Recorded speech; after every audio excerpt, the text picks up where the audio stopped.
con una colazione veloce e poi subito in ufficio per leggere la stampa e iniziare a incontrare i dirigenti sui vari temi. È iniziata così la prima giornata da sindaco di Simone Venturini, il più giovane nella storia di Venezia, dopo i festeggiamenti serali prima a Mestre e poi a Cafarsetti. Una vittoria schiacciante che commenta così. Sento il peso della responsabilità.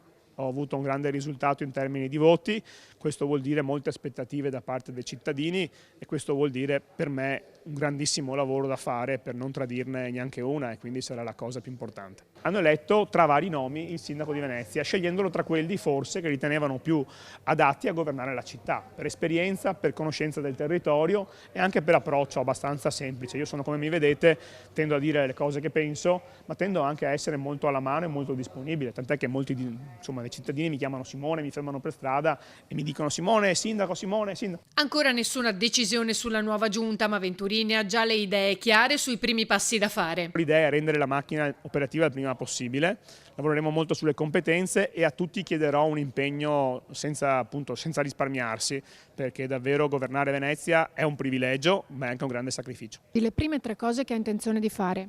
Beh, sicuramente formare la giunta e rendere la macchina operativa il prima possibile, un'agenzia, un board internazionale per attrarre investimenti a Venezia e poi sicuramente impostare la variazione di bilancio. Il neosindaco assicura anche che manterrà il rigore dei conti e della finanza pubblica, come fatto negli ultimi 11 anni, dice, in cui il debito si è ridotto di 200 milioni di euro e aggiunge di voler lavorare in sinergia a partire dal governo. La Premier ha dato massima disponibilità o a venire lei a Venezia o appunto di ricevermi a Roma.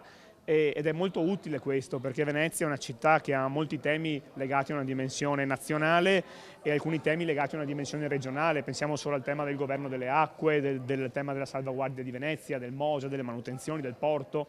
Quindi è importante avere un canale diretto con Roma, con i ministeri e con la Premier e un canale diretto col Presidente della Regione. E proprio con il governatore Stefani, Venturini ha intenzione di lavorare su nuovi progetti abitativi a Venezia, mentre sul contributo d'accesso spiega. Servirà una modifica normativa per renderlo più incisivo e consentire a Venezia di trattenere maggiori risorse anche per noi, con le quali finanziare alcune cose. L'ho detto, insomma, adesso chiederò ad AVM un piano per avere chiaro il quadro economico-finanziario per trasformare il garage comunale dedicandolo unicamente ai residenti veneziani. L'ho detto in campagna elettorale e vorrò farlo. Infine, dopo i fatti recenti, il neosindaco su Fenice e Biennale dice: appena insediato incontrerò tutti, ascolterò tutti, a iniziare dai professori d'orchestra, alle maestranze, a tutte le persone coinvolte. Biennale mi pare che si sia ricomposta, confermo grande stima e apprezzamento per il lavoro di Buttafuoco e più in generale